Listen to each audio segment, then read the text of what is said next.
¿Qué pasa, bolers? Bienvenidos a Massive Ball, vuestro podcast de opinión de la mejor liga de baloncesto del mundo. Y bienvenidos a un nuevo podcast de los puretas de la NBA. Como podéis comprobar, no soy ni Mario, no soy ni Julián, soy Óscar, pero como siempre me acompaña por aquí Jacobo. Muy buenas, ¿qué tal?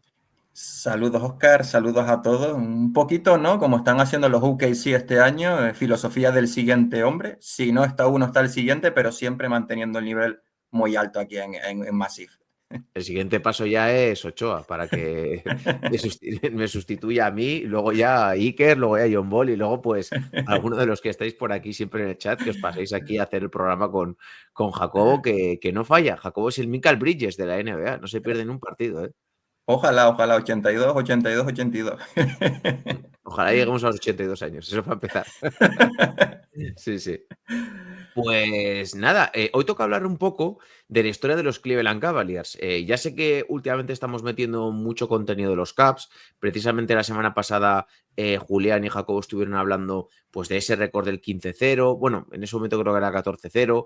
Luego tuvieron récord de 15-0, que es el segundo mejor arranque de la historia de la NBA. Llegó esa primera derrota contra los Boston Celtics, pero aún así esta ha sido una temporada histórica. Y vamos a repasar la historia de lo que han sido los éxitos de los Cleveland Cavaliers para poner un poquito en valor lo que está haciendo este equipo en estos últimos años. Muchas veces cuando hablamos de que un equipo es competitivo, consigue victorias en temporada regular, se mete en playoff, va un poquito a poco, año a año mejorando, avanzando de rondas, consiguiendo piezas, estabilidad. Muchas veces no lo valoramos, ¿no? Siempre queremos un poquito, pues el éxito más inmediato.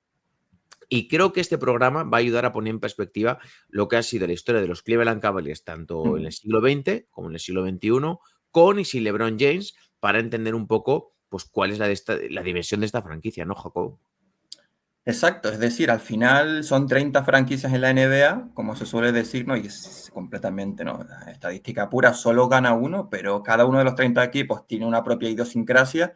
Y evidentemente los estándares son diferentes, las expectativas son muy distintas entre unos equipos y otros, y hay que tener en cuenta, ¿no? Que bueno, ahora profundizaremos en ello, pero es que el estándar que dejó LeBron James es tan alto que quizás ahora se le está pidiendo a los Cavaliers algo que, como veremos, no era lo propio en la historia de la franquicia. Es un mercado pequeño, una franquicia tradicionalmente humilde, y claro, para saber cómo hemos llegado hasta aquí, es muy importante conocer el pasado ¿no? y todo lo que ha sido la trayectoria vital del equipo. Y yo creo que este episodio pues, ayudará un poquito, ¿no? También a tener una perspectiva más global de lo que han sido los Cavaliers en su historia. Sí, para empezar, simplemente os daré un dato. Historia de la NBA, solo han ganado el anillo 19 equipos. Y más de un anillo, que es por ejemplo el que tienen los Cleveland Cavaliers, creo que son 9 equipos. Son los Bucks 2, 1, 2, 3, 4, 5, 6, 7, 8, 9, 10, 11, perdón, 11 equipos, me había equivocado yo. Es decir, solo 11 equipos tienen un palmarés a la hora de anillos, que muchas veces es lo que se valora para considerar si una franquicia es grande o no. Solo 11 equipos en la historia de la NBA tienen más de un anillo. Equipos históricos como los Utah Jazz de Jacobo y otras franquicias que ahora mismo no me vienen a la mente, matarían por tener un anillo. Exacto, exacto. Es que depende al final de miles de factores. Es decir, por ejemplo, mercados pequeños como Cavalier, es que también depende mucho de qué jugadores te quieran ir. Es decir, incluso se vio con los Bulls de Jordan, ¿no? Que desde que se fue no ha sido un equipo más allá de ese pequeño paréntesis con Derrick Rose, que fue competitivo. Pero es que eso, los mercados siguen siendo muy importantes y no es lo mismo jugar en Cleveland que, por ejemplo, eso, en Los Ángeles o en Miami. Sí. Como siempre, os recordamos que si os gusta el programa lo podéis apoyar pues tanto en iVoox como en YouTube con un like, podéis dejar un comentario y todos serán leídos, trataremos de que todos sean respondidos. Si lo escucháis a través de Spotify o de Apple Podcast, pues podéis dejar las 5 estrellitas que ayuden a que el programa esté mejor posicionado. Y si deseáis ir un pasito más allá, pues podéis haceros miembros del canal en Patreon o en iVoox Plus. Siempre preferimos Patreon porque los tenemos más controlados y ahí pues podéis tener acceso a la porra de Iker, artículos que está escribiendo Sergio, algún podcast exclusivo que también haremos y muchas más ventajas como por ejemplo entrar en el grupo de WhatsApp de OGs, etcétera, etcétera, etcétera. Pero os animo a que os hagáis suscriptores del canal porque la verdad está muy bien y estamos sacando mucho contenido y creo que tiene bastante valor. Dicho todo esto, hoy toca repasar la historia de los Cleveland Cavaliers, así que para ello, cuando las noches de NBA se hacen largas y los días pesados, siempre tendréis Massive Ball para pasar un buen rato. ¡Comenzamos! Oh, what a play by Irving. Comenzamos con el episodio, comenzamos con el podcast. Pues vamos a empezar por el principio. Vamos a empezar hablando de cuándo nacen los Cleveland Cavaliers. La franquicia original está fundada en el año 70-71 y Jacob os va a contar un poquito, brevemente, porque tampoco queremos que esto sea un año a año, cuál ha sido el periplo de los Cavs en el siglo XX. Sé que pues, podríamos hacer un podcast mucho más extenso. Tampoco pretendemos que sea un podcast de ciudades NBA como los que hacían Julián y Mario, hablando un poquito del origen de toda la franquicia. Simplemente repasar brevemente, luego nos extenderemos un poquito más en el siglo XXI, lo que han sido los Cavs en el siglo XX. A ver, al final los Cavaliers, ¿no? Son frutos de lo que fue la urgencia de la NBA, ¿no? Por agregar equipos solventes a la liga en esos finales de los años 60 y 70 con el comisionado Walter Kennedy. Para ponerlo un poquito en perspectiva, hablamos que creo que fue unos 10 años se incrementó el número de equipos en 12 equipos nuevos, ¿no? Es decir, en el 66 habían llegado los Bulls, 67 Rockets y Sonics, 68 Bucks y Suns. En los 70 estarían los Cleveland Cavaliers, 74 New Orleans Jazz y después ya con la fusión de la ABA y la NBA, pues los Spurs, los Pacers, los Nuggets y los Nets. Hay que tener en cuenta, ¿no? que tradicionalmente Cleveland no ha sido una ciudad tanto de baloncesto, sino más bien de hockey, de béisbol, de fútbol americano, es decir, de las otras grandes ligas. Pero apareció por ahí un tal John Miletti, un magnate de la ciudad de Cleveland, una de las personas más poderosas de la ciudad en esa década, y arrampló con todo, es decir, fundó los Cavaliers, se llevó los equipos de hockey, de béisbol y demás. Aparte tenía 2 medios de comunicación propios y bueno, un poquito se hacía él pues propaganda, ¿no? de difusión de los equipos. En aquellos años 70 yo creo que ya se tomaron buenas decisiones, es decir, empezar teniendo como entrenador a Bill Fitch, pues ya digamos es un buen plus, ¿no? El Bill Fitch que después estaría con los Celtics de Larry Bird, los Rockets de Olajuwon y Ralph Sampson, también estaría entrenando creo que a los Nets de Drazen Petrovic, es decir, tuvieron un buen entrenador con el que empezar, ¿no? a carburar. Evidentemente las primeras temporadas fueron complicadas, quizás su primer gran jugador fue Austin Carr, ¿no? El primer rookie importante que tuvieron, elegido por ellos. Y esos años 70 fue un poquito, ¿no? De con lo que tenían, incorporando pues jugadores ya, digamos que venidos a menos, ¿no? Pasaron por allí en Nate Thurmond, pues pasaron Lenny Wilkens, creo que también llegó a pasar Walt Frazier en el último año antes de retirarse, ¿no? Pues un poquito intentar construir una identidad. Ahí tuvieron un pequeño pick en el 76, si no me equivoco, que llegaron a finales de conferencia contra Boston como primer, digamos, hito de la franquicia, primer logro. Creo que tuvieron la lesión de un jugador más o menos importante, no recuerdo algo el nombre, y los aficionados siempre se quedaron que si ese jugador hubiera estado disponible, que hubieran podido ganar el anillo y demás. El problema, ¿no? Que creo que esta historia también se conoce, llegan los años 80, Miletti se cansa del equipo, de hecho, vendió el equipo fue un tira y afloja, es decir, rebotó del equipo creo que fue del primo de Miletti a otro conocido, y eso terminó en manos de Ted Stepien, ¿no? El que ya todos conocimos por la regla de Ted Stepien. Miletti, él se metió a sus rollos de productor de audiovisuales, de hecho creo que financió Poltergeist, es decir, un poquito a nivel de curiosidad, y eso, como dice Película Ochoa mítica. Sí, Película mítica. como dice Ochoa en el comentario, la cagó porque si hay una norma, no escrita en la NBA de sentido común, es de cuida tus rondas, pues Stepien se dedicó a traspasar todas sus rondas hasta que la NBA tuvo que pararle los pies y creó la ley esta, ¿no? La norma Stepien, que lo que dice básicamente es que tú no puedes traspasar 2 primeras rondas de años consecutivos. Al final, ¿no?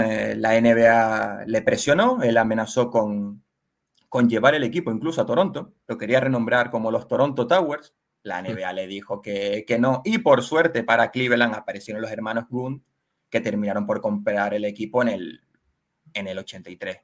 Ahí digamos pues que un poquito volvieron las aguas a su cauce, y le ando un poquito, ¿no? Lo que nos comentaba Mario por el grupo, que él hizo un podcast sobre los Cavaliers del 92, que son los que jugaron unas finales de conferencia.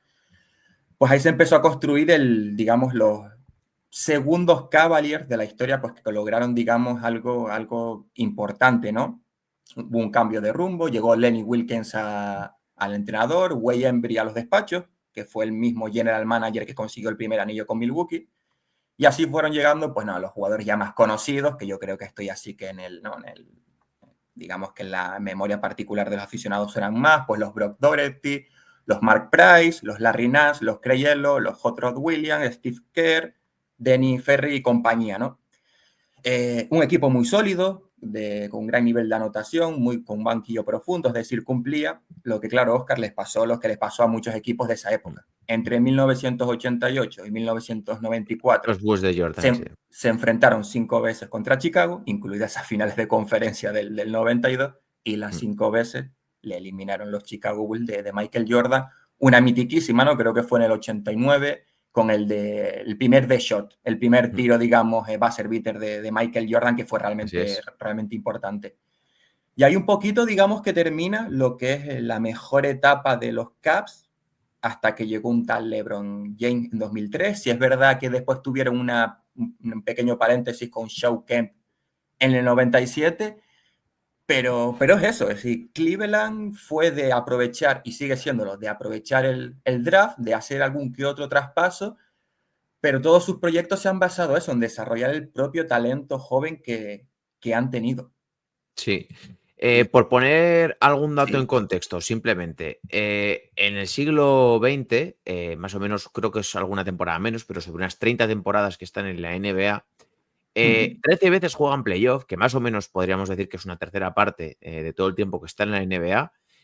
2 veces llegan a una final de conferencia y solamente 3 veces llegan a una segunda ronda. Eso nos quiere decir que, bueno, era un equipo que de vez en cuando se asomaba a los playoffs, pero no era lo habitual, no era lo habitual. No es como, imaginaros, todos tenemos en mente tampoco la burrada de lo que hacía, por ejemplo, Greg Popovich con los San Antonio Spurs, que siempre llegan a playoffs, siempre es un equipo que estuvo muchos años consiguiendo 50 victorias. Aquí no era especialmente lo habitual. Tuvieron esa buena racha los Cleveland Cavaliers, pues sobre todo la década de finales de los 80 hasta la 97-98, pues ahí, excepto 4 temporadas, se meten todas en los playoffs, pero no era lo habitual, no era lo habitual. Y justamente después ya vamos a pasar a la era, pues casi LeBron James, porque LeBron James llega a la temporada 2003-2004 a los Cleveland Cavaliers y este dato es muy curioso porque siempre se ha comentado. El año previo a que llegue LeBron James, el equipo tiene un récord de 17 victorias y 65 derrotas y es el equipo número 26 de la NBA. Y justo llega, pues, LeBron James, pues, un chaval de Akron, del estado, y cambia totalmente lo que es la idiosincrasia del equipo, porque el primer año ya, pues, consigue 20 victorias más, un poquito menos de 20 victorias, creo que son 18. Tiene un récord de 35-47 y se convierten en el equipo número 14 de toda la liga. Ya se ve que hay algo más de proyecto simplemente alrededor de la figura de LeBron James. Sí, aparte, con todo el cartel que ya traía LeBron James detrás, ¿no? De uno de los mayores fenómenos en la historia del baloncesto del instituto, que pasó ¿no? de la etapa universitaria, que ya para empezar a alimentar, ¿no? Un poquito de ese debate que siempre le ha acompañado durante su carrera, que si LeBron James, que si Michael Jordan, ya tenía un poquito el apodo de The King, llegó incluso a tener el privilegio de entrenar de participar en los entrenamientos privados que hacía Michael Jordan en verano, antes incluso de debutar. O sea, jugó un par de pachangas con él, en las que creo que también estuvieron Tracy McGrady y Eric Staujas. Es decir, si LeBron James hubiera llegado a nuestros días, sería un fenómeno a la altura de Wembanyama, o incluso más a nivel de marketing, pero ya entonces todo lo que tenía LeBron James detrás es que era tremendo. De hecho, su debut fue precisamente, ¿no? Contra los Sacramento Kings de Ochoa, si no me equivoco, en el que ya se hace un partido de 25 puntos, 6 rebotes y 9 asistencias. Y parecerá una tontería, ¿no? Porque al final son frases que dices en el momento y demás, pero el propietario de entonces de los Kings dijo que nunca habían vivido nada similar al debut de LeBron James en el pabellón. Y hablamos de unos Kings que estaban en plena época de los Chris Webber, de Stojakovic y compañía. Es decir, no hablamos de unos Kings en un momento bajo, sino unos Kings bastante competitivos del oeste, y que tu propietario diga que LeBron James es el mayor fenómeno, ¿no?, que se haya vivido en el pabellón en muchos años, ya es bastante característico y bastante importante, ¿no?, de lo que llegaría a ser. También lo dijo Danny Ainge, ¿no?, que en ese momento, incluso antes de debutar, que solo habría 4 o 5 jugadores que no traspasaría por un LeBron James que todavía no había debutado. Que no sé cuál se te viene a la cabeza. Yo diría que Kobe, Duncan, Garnett Sí, algo y no así, lo sé. sí. Y ya después entraría el debate ya. Pero Sí. pocos jugadores más. Es decir, yo me entiendo que todo lo demás lo pondría sobre la mesa el bueno de Danny Ainge, ¿no? Sí. No Después pretende de ser eso, él... este un Sí, programa de LeBron James, pero hay que no, entender es que la importante. historia está, de los Cleveland Cavaliers está muy ligada a Sí. LeBron James por el título, por la competitividad que siempre le dio al equipo cuando estaba ahí. Luego hablaremos de los compañeros, que esto es algo que ha dicho Iker hasta la saciedad. Pero para entender un poco simplemente el impacto que tiene LeBron James, más allá de que pues, el equipo consigue 35 victorias, pasa de 17 a 35 en la temporada anterior a su año de debut, es que su año de debut, aparte de ser el rookie del año, es noveno en la carrera por el MVP. O sea, que un rookie sea noveno en la carrera por el MVP nos da un poquito la idea de la dimensión de jugador y el impacto que tuvo ya desde el inicio en su etapa en la NBA. Voy a dar simplemente 2 o 3 datos un poco de lo que fue esa primera era de LeBron James en los Cleveland Cavaliers y luego ya si quieres, Jacobo, nos detenemos donde te apetezca. Desde la 2004-2005 hasta la 2009-2010, los Cleveland Cavaliers siempre tuvieron más de un 50% de victorias. De las 6 temporadas, de esas 6 temporadas, realmente son 7 con LeBron James, 5 juegan playoff de forma consecutiva. La primera y la segunda temporada de LeBron no juegan playoff, pero ya la segunda tienen un 50% de victorias. Llegan una vez a la final de la NBA, una vez a unas finales de conferencia y 3 veces avanzan a segunda ronda. Recordar que os había comentado antes que nunca habían pisado en su historia los Cleveland Cavaliers unas finales de la NBA y solo 2 veces en 30 años habían pisado unas finales de conferencia. LeBron James, su última temporada en los Cleveland Cavaliers es la 2009-2010 y el equipo tiene un récord de 61-21. La 2010-2011 se va a los Miami Heat y el equipo tiene un récord de 63 derrotas. O sea, para que entendamos un poco lo que este jugador, la competitividad que le dio este jugador a esta franquicia. Yo creo que LeBron y los Cavaliers en general fueron víctimas de, no sé si llamarlo del propio éxito, en el sentido de que quizás no esperaban que LeBron James fuera tan bueno como iba a serlo y que aplicó desde el principio un estándar que quizás no estaba a la altura, lo que comentaba al principio, del propio mercado de Cleveland. Solo hay que ver los compañeros que tuvo. Sí. Yo lo comentaba antes, ¿no? En el grupo de WhatsApp que tenemos, que me recuerda un poquito a aquellos Philadelphia 76ers de Allen Iverson, que al final era Allen Iverson, ¿no? Y poco más, y poco más. De hecho, si tú miras el segundo máximo anotador de cada uno de los equipos de los Sí. Cavaliers durante la primera etapa de LeBron, es que tienes el primer año a Carlos Boozer, que se marcharía después a Utah. Tienes durante 2 o 3 temporadas a El Gauca, creo que también tienes a Mo Williams, a Larry Hughes. También llegarían después Delonte West, Wally Serviak, probarían ya con 2 cascadísimos pivots muy buenos, pero ya bastante cascados como Ben Wallace y Shaq. Pero claro, siempre le faltó, es que ya no hablamos ni de una tercera espada, le Le faltó faltaron una segunda compañeros espada. a la Exacto. altura, le faltaron compañeros a la altura. Más o menos yo tengo apuntados los compañeros más ilustres que ha tenido, como decías tú, Ilgauskas, Ricky Davis, Drew Gooden, Barry Yao, Delonte West, Sasha Pavlovic, Sí. Mo Williams,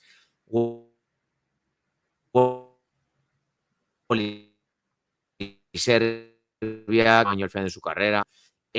Claro, es que aquí yo he sacado algún dato que la verdad es que es demoledor. Jugadores que han sido All-Star en esa primera etapa con los Cleveland Cavaliers, con LeBron James, solo fue Ilgauskas en la 2004-2005 y Mo Williams en la 2008-2009. Jugadores que han sido All-NBA esos años, cero. Jugadores que han sido candidatos a algún tipo de premio en la NBA, compartiendo con la primera etapa con LeBron James y los Cleveland Cavaliers, solo Ricky Davis en la 2003-2004, que fue el número 14 al sexto hombre, y después Anderson Varillao, que fue candidato al defensor del año, el número 13 en la 2008-2009 y el número 9 en la 2010-2011, y ahí también fue el tercero para el sexto hombre. O sea, esa es la gran ayuda que tuvo LeBron James. Cero All-Star, perdón, cero All-NBA, solo 2 jugadores que fueron All-Star. De hecho, es un mérito tremendo que las últimas 2 temporadas de LeBron en Cleveland, que son precisamente las de sus 2 primeros MVP, que Cleveland superara las 60 victorias. Es que es una animalada Sí. lo que logró aquel equipo. Aquel equipo. De hecho, es que fueron, igual lo has dicho y no te he escuchado bien, el récord que tienen cuando empiezan a meterse en playoff es la 2005-2006, 50 Ujú. victorias, 32 derrotas. La siguiente temporada es igual. La siguiente temporada es 45-37 y las dos últimas 66-16 y 61-21 con Mike Brown al frente, que está pues en las 5 temporadas que se meten los Cavs en playoff. Yo creo que el pick de la carrera de LeBron James, los Cleveland Cavaliers y de esta etapa de los Cavs es cuando juegan aquellas finales contra los San Antonio Spurs de Tim Duncan, son barridos por 4-0 y realmente es que no tuvieron ninguna oportunidad aquel equipo contra aquellos Spurs que eran una máquina súper bien engrasada. Sí, de hecho Greg Popovich dijo ¿no? Recordó que de aquella eliminatoria que es algo que LeBron ha hecho muy bien, el saber transformarse a lo largo de la historia, que ellos le dejaban siempre espacio a LeBron en el perímetro porque querían que tirara de tres. Que si les ganaba, que fuera desde el triple, y salvo estas últimas temporadas, que este año está superando el 40% en triple, LeBron James nunca fue un gran tirador, a que LeBron sobre todo le gustaba mucho el tirito a media distancia, atacar la pintura y demás. Eso un mejor equipo, pues quizás podría haberlo paliado, ¿no? Si sabes que tu jugador estrella no es buen tirador, pues intentas complementarlo, ¿no? Rodearlo de otros jugadores, pues que puedan por una parte, reforzar y maximizar sus virtudes y por otra, pues esconder un poquito sus carencias. Pero es que a esos Cavaliers les faltó ayuda. Esto también es otro debate, ¿no? ¿Por qué en Sí, esta primera etapa de LeBron James en Cleveland no tuvo mejores jugadores? Yo os lo dije, ¿no? Por el grupo. Yo creo que por una parte el mercado pesó mucho y quizás la otra parte es que todavía LeBron, al no haber sido campeón, quizás todavía había un poquito el run bueno, lo de aquella década, lo de los equipos que quería ganar el anillo o sea, jugadores que quería ganar el anillo con su equipo y que no se iba a marchar a otro equipo, pues yo qué sé, para reforzar el de LeBron o el que sea. Yo creo que puede haber varios factores ahí, porque como vimos en la segunda época de LeBron en Cleveland y en Miami, casi que se peleaban los jugadores sí. por jugar con él. Pero en esos primeros años, es que los refuerzos que hubo fueron mínimos. Obviamente también tendrá parte la gerencia. Yo estoy de acuerdo contigo. Creo que el mercado hace mucho. Mm, Igual, siendo una gran estrella, no te quieres unir a un jugador que igual te pueda eclipsar un poco y no sepas realmente seguro si vas a poder ganar el anillo o si realmente vas a poder pelearlo de forma legítima. No era todavía aquel LeBron que año tras año llegaba a una final y ya te garantizaba pues, muchas victorias en mm. playoff, pero creo que sobre todo aquí es la gerencia. La gerencia tiene que esforzarse, tiene que estoy seguro que bueno, no, es patente que se esforzaron mucho por publicitar a LeBron a nivel mediático. ¿Por qué no hiciste lo mismo para traer a un jugador mejor? A mí me cuesta creer que no hubiera nadie más que Ilgauskas, Varellao, Mo Ujú. Williams, Delonte West para poner al lado de LeBron. Cierto es también que LeBron James, con todo lo que rodeó a The Decision y demás, yo creo que logró algo muy importante, que fue el tema del empoderamiento del jugador. Es decir, Sí. de que un jugador, más allá del show mediático que montó, que guste más o menos, que despertó bastantes críticas y alimentó su odio durante un par de temporadas, el hecho de que un jugador tuviera el poder de pactar, ¿no? De pactar con ESPN en prime time, con no sé si fueron 11, 13 millones de espectadores atentos a lo que tú decides, es decir, no es que haya equipos que te quieran, sino tú decides a qué equipo quieres ir. Yo creo que alimentó mucho lo que vendrían después, ya no solo los super equipos, porque super equipos siempre ha habido, sino, digamos, ese poder interno de jugadores para decidir dónde querer jugar y poder quedar con otros jugadores, hablarnos para ver en dónde quiere jugar, que después lo que serían lo que harían otros jugadores, pues como Kevin Durant, como James Harden, Kyrie Irving, Paul George, Kawhi Leonard y demás. Pero es verdad que yo creo que los Cavaliers aprendieron muy bien la lección, ¿no? No sé si a lo mejor tenían excesiva confianza de que LeBron fuera a seguir, pero aprendieron la lección más allá, ¿no? De la pataleta de Dan Gilbert con aquella carta y cada oportunidad Las que tenía camisetas despotriqueando. quemadas. Sí, que si LeBron fue un traidor, que si no cabe en ninguna cabeza lo que nos ha hecho, que se va, miles de historias. Pero lo bueno es que por lo menos tuvo un final feliz para todos, ¿no? Sí. Vamos a pasar, si queréis, ya un poco de una forma mucho más breve por la siguiente etapa. Los años post-LeBron pues son 4 años sin playoff, los años de su primera a su segunda etapa, 4 temporadas donde LeBron James está en Miami, los Cavs. Llega, por ejemplo, drafteado un joven Kyrie Irving, pero son 4 años sin playoff. Y sin llegar al 50% de victorias. Después llega LeBron James, esta etapa nos la conocemos de sobra, 4 años, 4 finales, un anillo, el primer anillo en la historia de los Cleveland Cavaliers, hace historia. Y vamos ahora un poquito a donde nos interesa y es el motivo por el cual hemos hecho un poco este programa, pero bueno, permitirnos un poquito, aunque ya sabéis que aquí hay mucha gente que nos encanta LeBron, no pretende ser, vuelvo a decir, un programa sobre LeBron James, porque el objetivo es por a donde vamos ahora. Después, a que los Cavs, a que se retire por segunda vez, perdón, a que se marche por segunda vez LeBron James de los Cleveland Cavaliers. Son 4 temporadas las siguientes y que no llegan al 50%. No, perdón, lo tengo aquí. 4 años sin playoff. En la 2021 ya llega por aquí como entrenador J.B. Bickerstaff. Tiene un récord de 22-50.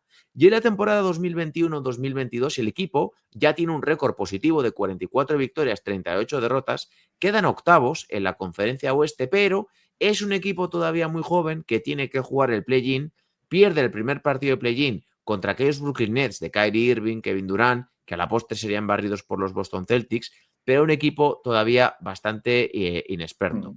Pierden ese primer partido de play-in y el segundo, pues se cruzan con los Atlanta Hawks de Trae Young, que pues era un jugador que estaba mucho más en forma, que había sido ya más decisivo en playoff en temporadas previas y caen eliminados. Pero ya se ve como que hay un cambio de dirección.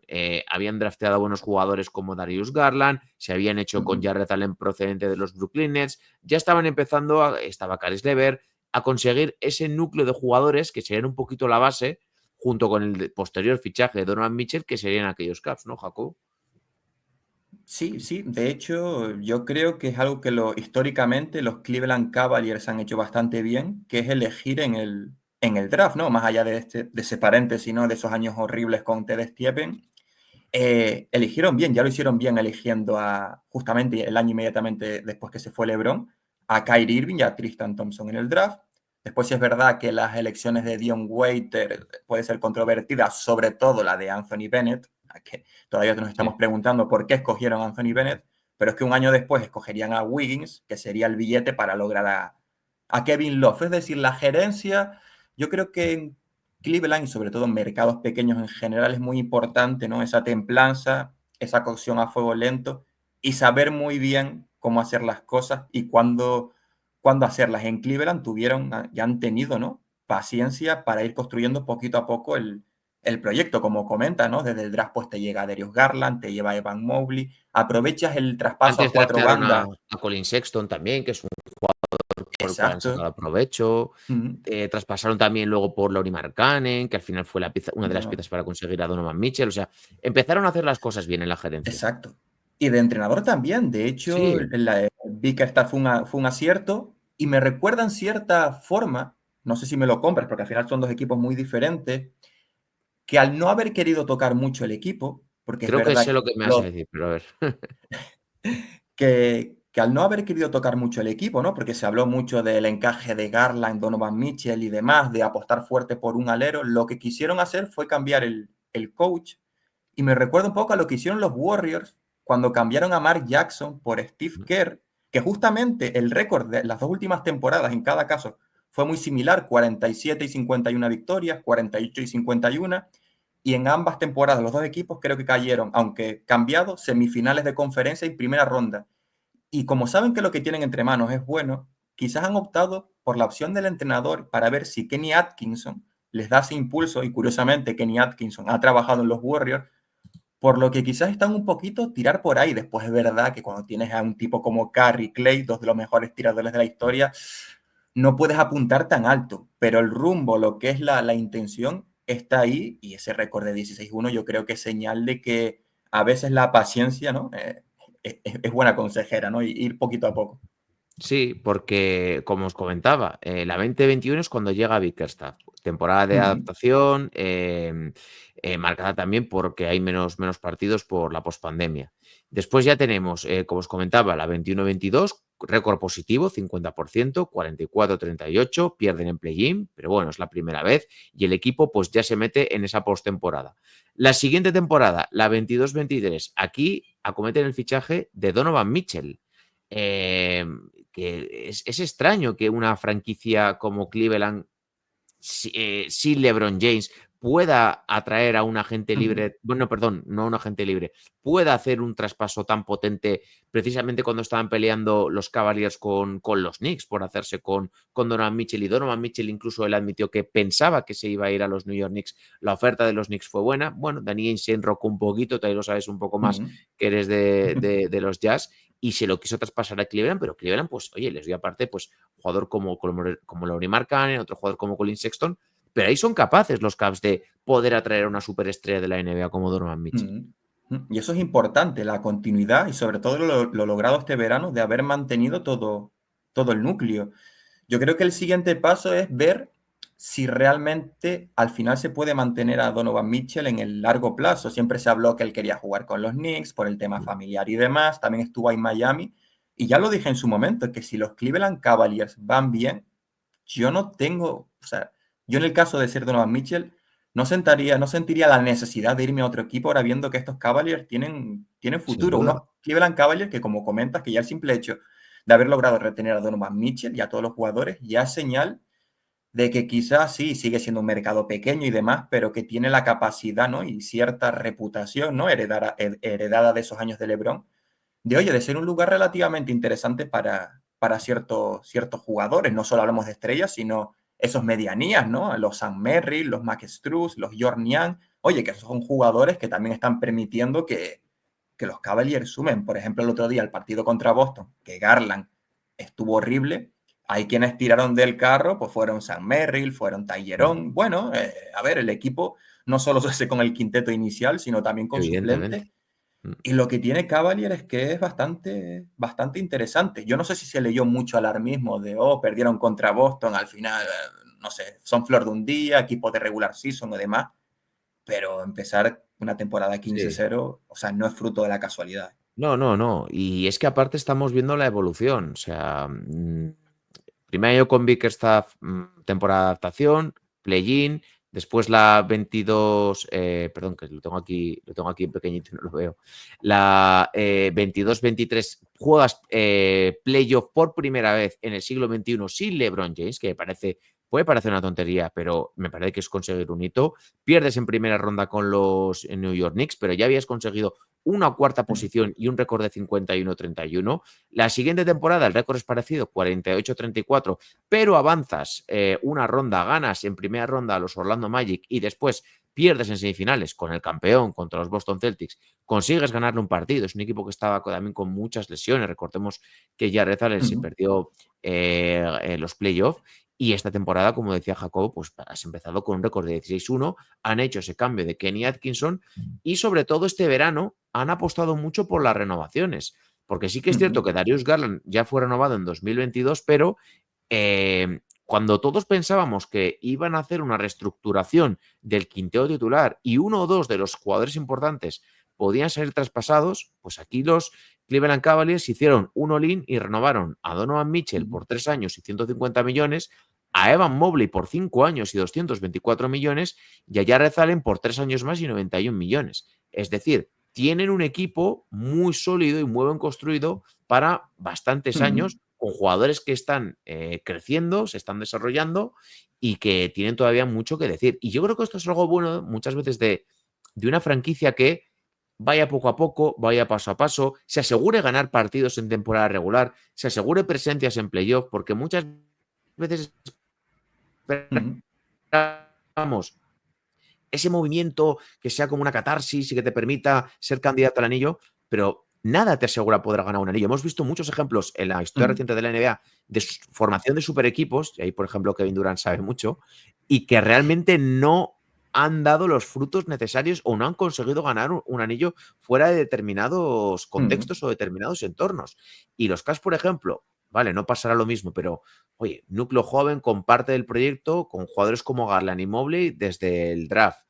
Pues eso me recuerda a lo que has dicho tú, los Golden State Warriors, salvando las distancias entre nivel de Sí. jugadores, o a los Boston Celtics, que consiguieron gran parte de su plantilla y han tenido que picar piedra muchos y muchos y muchos años para Sí. poder ganar un anillo cuando eran un equipazo.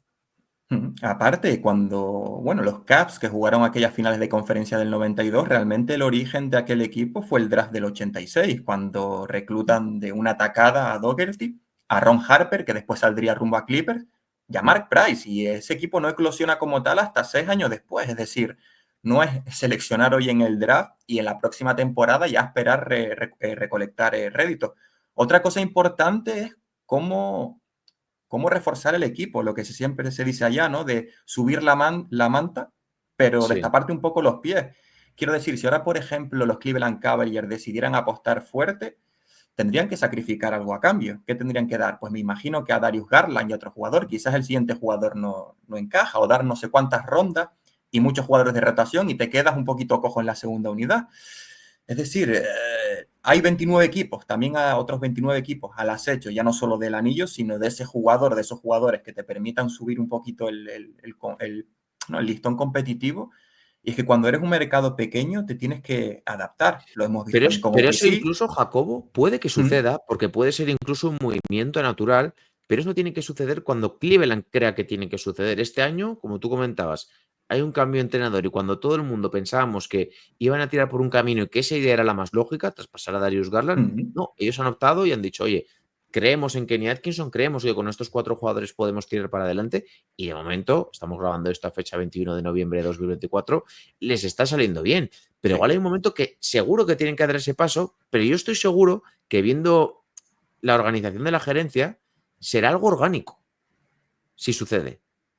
Sí, y creo que quizás aprovechan, viendo que el este, no podemos decir que esté más barato a nivel de top, porque ahí los Boston Celtics son los grandes candidatos, pero cuando ves que caen los Bucks, aunque están empezando a reflotar, cuando ves que caen los Sixers, pues puedes llegar a esa conclusión, ¿no? De esta es la mía, tengo que apostar a tope y ver si este año suena la flauta. También pueden ser un poquito pacientes y pensar, bueno, este año va a ser imposible hincarle los dientes a los Boston Celtics a 7 partidos, pero ya tenemos un coach que funciona seguro y un quinteto inicial más 2, 3 hombres de rotación fijos que sé que van a sumar y que son jóvenes y que seguirán creciendo.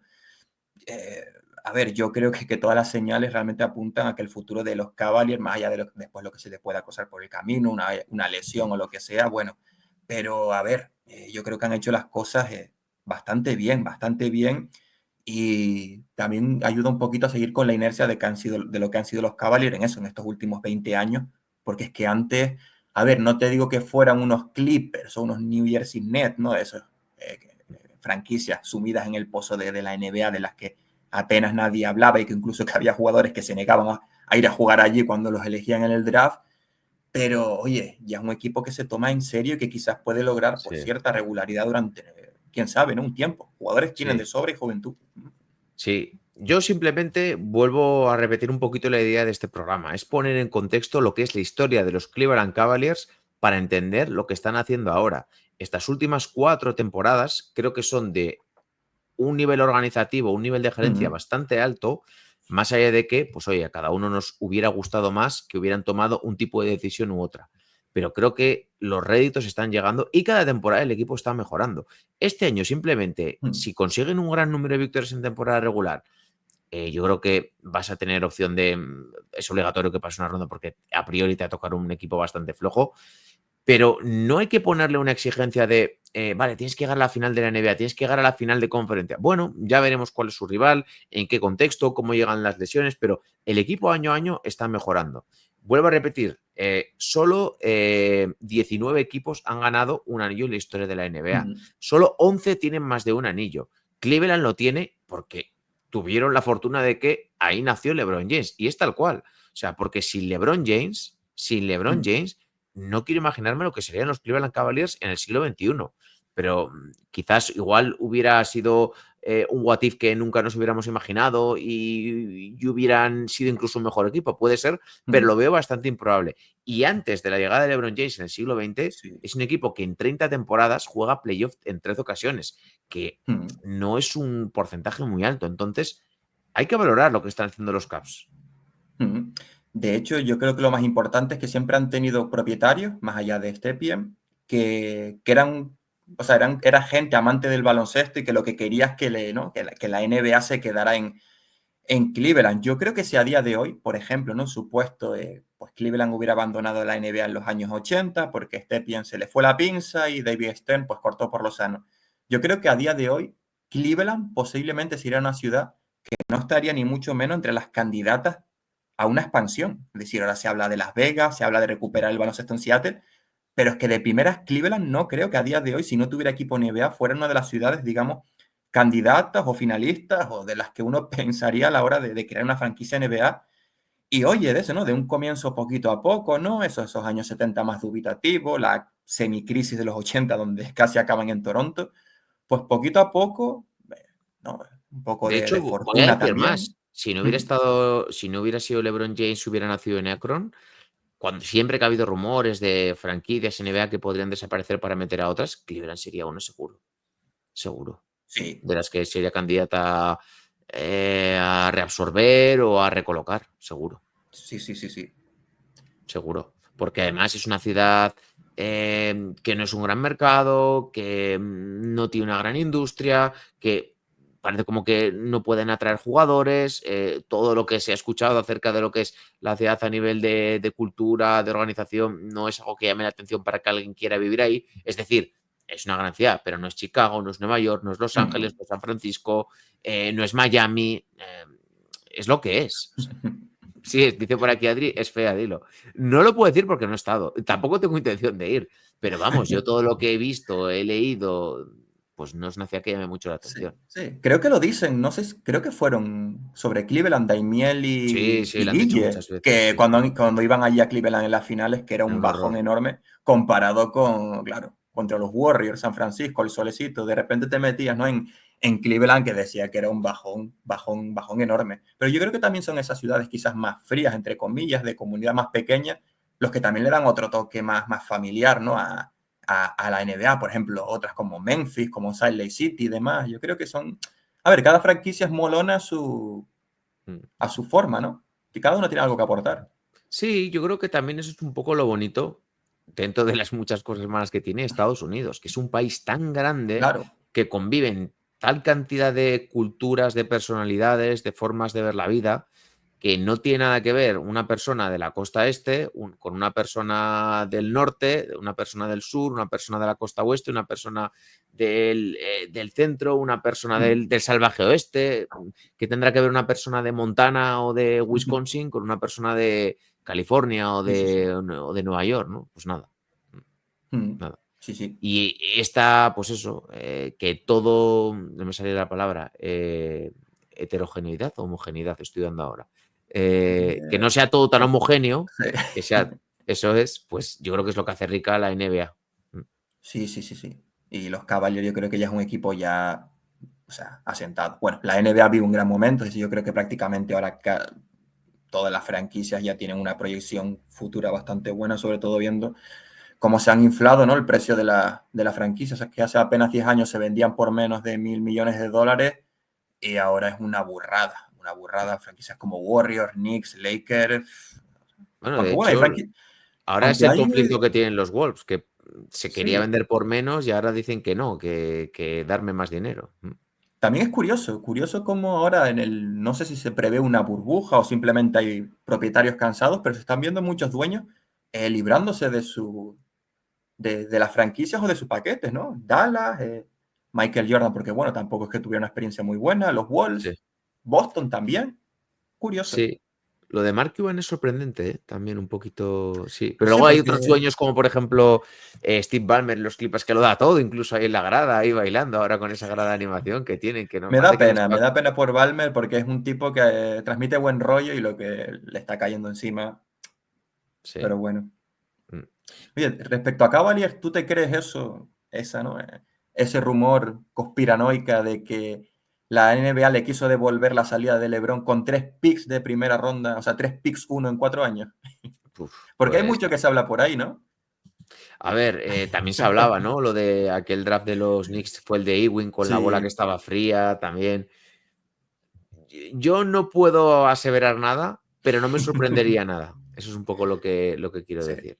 Y para Sí, disimular en el de 2013 eligieron a Bennett, ¿no? Para que claro, tampoco fuera tan evidente. sí. Yo eso, no, no es que no me crea nada, Ay, pero no me sorprendería nada. Ese es un en- poquito el sí, punto que tengo. Mm. sí, sí, sí. Pues nada, chicos, vamos por aquí finiquitando el proyecto, Mm. el podcast. Imagino que la semana que viene volverá por aquí Julián, que hoy celebra su 40 cumpleaños, Uh, 40 palos, así que le Pureta mandamos, supremo. sí, sí, le mandamos por aquí muchas felicidades Felicidades. y que lo haya pasado muy bien. Y nada, imagino que volverá Julián, si no, pues yo estaré por aquí. Imagino que dentro de poco, cuando vaya volviendo, cuando pueda la normalidad, volverá también por aquí Mario. Y nada más, yo creo que, pues oye, me ha gustado el podcast para poner un poquito en Mm. contexto, porque yo he notado que se le exigía mucho a los Caps, sobre todo el año pasado, dijeron, bueno, es que le costó mucho la ronda contra Orlando, deberías haber peleado un poco más con Boston. Digo, bueno, Sí. no hay que demoler todo a las primeras de cambio, es un poquito el punto al que quería yo llegar. Y si hemos podido dar un poquito de contexto, Mm. me ha gustado que hayamos hecho el Es que yo programa. creo que tendemos al adanismo, a olvidar el pasado y al cortoplacismo. Y sobre Sí, todo si nos acostumbran a algo, pasó con la generación dorada de España, que al mínimo tropiezo los palos son tremendos y hay que verlo todo con la perspectiva del recorrido previo y de que ganar al final gana uno, ¿eh? sí. Bueno, mismamente estos mismos Caps, imagínate, ahora pierden 2 o 3 partidos seguidos. Ya bueno, es que este Sí, arranque tan fulgurante les va a venir mal. Imagínate que hace una temporada de 50 victorias. Se esperaba más y es una temporada muy buena con 50 sí, victorias. Entonces, por eso, estamos viendo que es un equipo que va poco a poco y no no todas las franquicias están en grandes mercados. O sea, que es un poquito algo exacto. que tenemos que tener en cuenta. Sí, sí, sí. Pues lo dicho, si deseáis apoyar el programa, like en iVoox, like en YouTube, 5 estrellitas en Spotify y si deseáis ir un pasito más allá, podéis haceros miembros de Patreon. Así que nada, Jacobo, que ha sido un placer estar aquí un ratito contigo. Igualmente, y Saludos, ya saludos a toda la gente del chat. Saludos a Adri, a Mateus, a Alberto Streets, a Sergio, a Corrado, a Sancharrán y a toda la gente que ha estado por aquí en directo. Y nada, Jacobo, que la semana que viene, a ver de lo que más y hablamos. mejor. Mm. Y lo iremos pensando ahí, notitas, notitas. Mañana tendréis directo, estará por aquí Sergio y estaré también yo. Hablaremos un poquito del caso de Halliburton porque ha pegado una bajada de nivel considerable y lo grabaremos también para podcast. Así que nada, chicos, gracias a todos. Saludos, saludos y nos vemos en el siguiente podcast. Chao, chao, cuidaros. Chao, chao.